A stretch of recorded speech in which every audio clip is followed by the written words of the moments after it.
Sir liquor కేసులో చెవిరెడ్డి పేరు చెప్పాలని చెప్పి తన యొక్క గన్‌మెన్‌ని సిటీ అధికారులు దాడి చేశారని చెప్పి ఒక లెటర్ రాయడం జరిగింది. దీన్ని ఎలా చూస్తారు? అసలు ఈ లిక్కర్ కేసుకు సంబంధించి ఆ ఒక్కడే కాదు, చెవిరెడ్డి భాస్కర్ రెడ్డి గారి గన్మెన్ ఆయన ఒక్కడే కాదు, ఆయన కూడా ఏదో శ్రీకాకుళం నుంచి ఆయనకి గన్మెన్గా ఉన్నటువంటి వ్యక్తి. ఆయన ఒక్కడే కాదు, కసిరెడ్డి రాజశేఖర్ రెడ్డి దగ్గర నుంచి A1 దగ్గర నుంచి మొదలు పెడితే ఇప్పటి వరకు 35 మంది దానిలో ముద్దాయిలుగా చేర్చినట్టు నాకు తెలిసినంతవరకు 35-36 మందో దానిలో ఉన్నారు. ఏ ఒక్కరిని కూడా సాక్ష్యాధారాలతో సంబంధం లేకుండా అరెస్ట్ చేయటం, కోర్టులో ప్రవేశపెట్టడం, రిమాండ్కి పంపించటం, అయిపోయిన తర్వాత ఏదో ఒక రకంగా మళ్ళీ పోలీస్ కస్టడీకి తీసుకోవటం, ఏం జరిగిందో చెప్పండి అంటాం. ఈ అందరినీ కూడా దీంతో పలానా ఆయనకి కసిరెడ్డి రాజశేఖర రెడ్డి గారి యొక్క పిఏ, ఆయనకి పాపం దాదాపుగా 27 ఏళ్ళు 26 ఏళ్ళు సుమారుగా, కొత్తగా పెళ్ళయింది, 3 నెలల క్రితమే పెళ్ళయింది అతనికి. అతన్ని కూడా అరెస్ట్ చేసి A30 కింద 30 ముద్దాయి కింద ఆయన్ని చేర్చి అరెస్ట్ చేశారు. 3 నెలల క్రితమే పెళ్ళైనటువంటి ఒక వ్యక్తిని, చిన్న కుర్రాడిని ఏంటి ఎందుకని అరెస్ట్ చేశారు? కసిరెడ్డి రాజశేఖర రెడ్డి గారు డబ్బులు తీసుకోమంటే తీసుకున్నానని చెప్పు రాయ్. కసిరెడ్డి రాజశేఖర రెడ్డి గారిని అరెస్ట్ చేశారు. చేసి వాళ్ళతో ఏమని చెప్పించి అడిగారు, దీనికి మన కృష్ణమోహన్ గారికి, మన సజ్జల రామకృష్ణారెడ్డి గారికి, జగన్మోహన్ రెడ్డి గారు వీళ్ళందరూ చెబితేనే నేను డబ్బులు వసూలు చేశానని చెప్పు రాయ్. ఇక్కడ అరెస్ట్ చేసిన వాళ్ళలో అందరినీ ప్రతి ఒక్కళ్ళ మీద ఒత్తిడి ఏంటి అని అంటే ఏదో రకంగా జగన్మోహన్ రెడ్డి పేరు చెప్పించాలి. వీళ్ళందరూ కలిపి జగన్మోహన్ రెడ్డి పేరు చెబితే ఆయన అరెస్ట్ చేయడానికి గ్రౌండ్ సిద్ధం చేసుకోవాలి. ఇది ఒకటే కారణం. ఈ ఒక్క కారణం చేత వీళ్ళందరినీ అరెస్ట్ చేస్తే వీళ్ళందరూ కూడా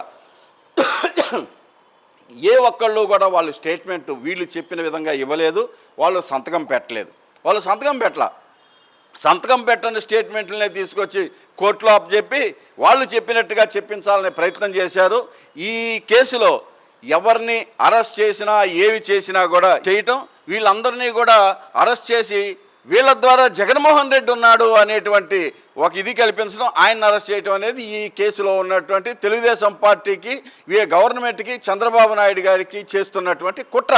ఈ కుట్రలో భాగమే ఇవాళ చెవిరెడ్డి భాస్కర్ రెడ్డి గారి పిఏ కదా గన్మెన్ని అరెస్ట్ చేసి తీసుకొని వచ్చి ఏదో రకంగా అరెస్ట్ చేయటం కాదు, ఇంట్రాగేషన్ పేరుతో ఆయన తీసుకొని వచ్చి ఆయన పేరు చెప్పు, చెవిరెడ్డి భాస్కర్ రెడ్డి పేరు చెప్పు 4 గన్మెన్లు ఉంటే 4గురిలో 3గురిని బలవంతంగా చెప్పించారు, సంతకాలు పెట్టించలేకపోయారు.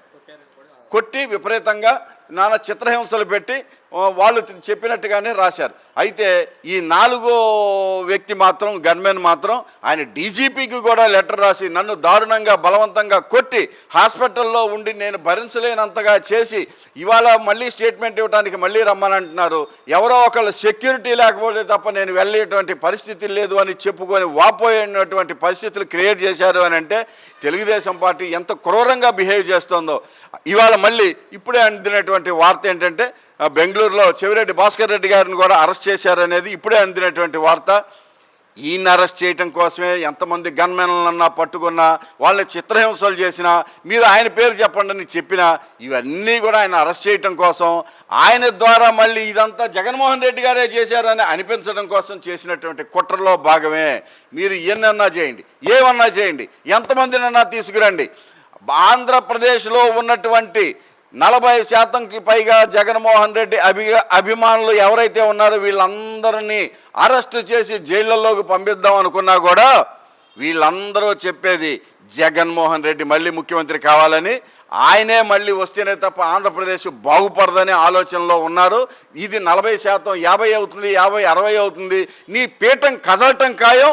ఇవాళ నువ్వు అలవాటు చేసినటువంటి విధానాలు ఏదైతే ఉన్నాయో, నువ్వు ఇంట్రడ్యూస్ చేసినటువంటి సిద్ధాంతాలు కానీ, ఇవాళ నువ్వు ఇంట్రడ్యూస్ చేసినటువంటి ఈ రెడ్ బుక్ రాజ్యాంగాలు ఏదైతే ఉన్నాయో అవి నీకు కూడా వర్తిస్తాయన్న సంగతి గుర్తుపెట్టుకోండి చంద్రబాబు నాయుడు గారు, అదే లోకేష్ నాయుడు గారు, ఇవి మీకు కూడా వర్తిస్తాయి. గతంలో 2-3 చరిత్రలు గుర్తుపెట్టుకోండి. బింద్రన్న వాళ్ళని తయారు చేసినటువంటి ఇందిరాగాంధీ పరిస్థితి ఏమైపోయిందో చూడండి. ఎల్టీటీని తయారు చేశారు. ఆ ఎల్టీటీ చేతుల్లో ఎంతమంది హత్య గావింపబడ్డారో దేశ నాయకులు కూడా చచ్చిపోవాల్సినటువంటి పరిస్థితి వచ్చింది. అక్కడ తాలిబాన్లు తయారు చేసినటువంటి అమెరికాకి ఏ గతి పట్టింది? ట్విన్ టవర్స్లో కూల్చేశారు. వాళ్ళు ఏ వ్యవస్థనైతే తయారు చేస్తారో అదే వ్యవస్థ వాళ్ళను కూడా కూల్చేసేటువంటి పరిస్థితి గతంలో మనం చూసాం. ఇవాళ నువ్వు రెడ్ బుక్ రాజ్యాంగం ద్వారా వ్యవస్థలను చేతుల్లోకి తీసుకొని నీకు ఇష్టం లేని వాళ్ళని ఎవరినైతే కుమ్మేయాలని నరకం చూపించాలని చేస్తున్నావో అదే వ్యవస్థ నిన్ను కూడా బలి తీసుకుంటుందన్న విషయాన్ని మాత్రం మీ ఇద్దరు గుర్తుపెట్టుకొని తీరాలని చెప్పి ఈ సందర్భంగా తెలియజేస్తున్నాను. కొన్ని మీడియాలు గతంలో లిక్కర్ స్కామ్లో ఆధారాలు దొరికిపోయినాయి, అరెస్ట్ చేసేస్తారని చెప్పినటువంటి కొంతమంది జగన్మోహన్ రెడ్డి గారు అరెస్ట్ చేసే సిద్ధంగా ఉందన్నటువంటి మీడియాలు కొన్ని ఆధారాలు కూడా తారుమార్చేసని చెప్పి అదే మీడియాలో వార్తలు రాయడం చూస్తున్నారు. ఎలా చూస్తున్నారు? ఇవన్నీ పచ్చి అబద్ధాలు. ఇది ఇప్పటి సంగతి కాదు. జగన్మోహన్ రెడ్డి గారు పాదయాత్ర చేయటానికన్నా ముందర, లేకపోతే ఈ పార్టీ వైఎస్ఆర్ కాంగ్రెస్ పార్టీ పెట్టడానికన్నా ముందర జగన్మోహన్ రెడ్డి గారిని ఏదో ఒక పేరు చెప్పి లోపలకు తోయటం కోసం తెలుగుదేశం పార్టీ, కాంగ్రెస్ పార్టీ కుట్ర పన్ని 16 నెలలు జైల్లో పెట్టిన దగ్గర నుంచి ఈ కుట్రలు సాగుతూనే ఉన్నాయి. ఆ కుట్రల్లో భాగంగానే 1,00,000 కోట్ల రూపాయలు అవినీతి జరిగింది పుంకాలుగా ప్రతి పేపర్లోనూ రాశారు. చివరికి అన్ని పేపర్లో కలిపి తేల్చింది ఏంట్రా అని అంటే 1,000 కోట్ల రూపాయలు కూడా లేదు. ఈ 1,000 కోట్ల రూపాయల్లో మళ్ళీ గవర్నమెంట్కి ట్యాక్స్ కట్టిందని అదని ఇదని తేలిస్తే 100 కోట్ల రూపాయలు కూడా ఇది లేదు అనేటువంటి పరిస్థితి ఇవాళ తేటతెల్లం అవుతుంది. ఈ మొన్నటిదాకా తెలుగుదేశం పార్టీ కానీ ఆ ఎల్లో మీడియా పేపర్లు కానీ చేసినటువంటి ప్రచారాలు ఏంటి?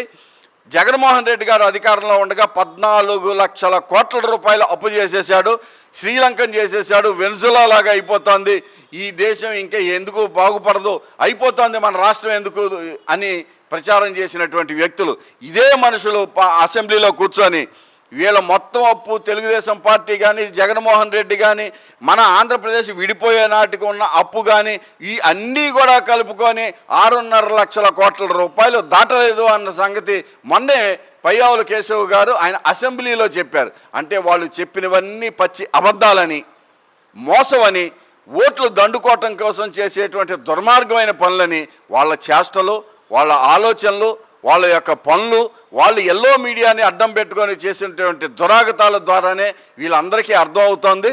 ఇది ఏ రకంగానూ కూడా సమర్థనీయం కాదు. వీళ్ళు పచ్చి అబద్ధాలు, మోసాలు చేస్తూ ఇదేదో ఈ లిక్కర్ స్కామ్లో ఏదో జరిగిపోతుందని చెప్పటం ద్వారా జనాల్లో ఒక రకమైనటువంటి హైప్ తీసుకురావాలని, లేకపోతే వాళ్ళు ఇచ్చినటువంటి వాగ్దానాలని పక్కదారి పట్టించి డైవర్ట్ పాలిటిక్స్ నడపడానికి ఉపయోగం చేసే ఒక దుర్మార్గమైన ఆలోచన చంద్రబాబు నాయుడు గారు తప్ప మరేది కాదన్న సంగతి ఈ సందర్భంగా తెలియజేస్తున్నా.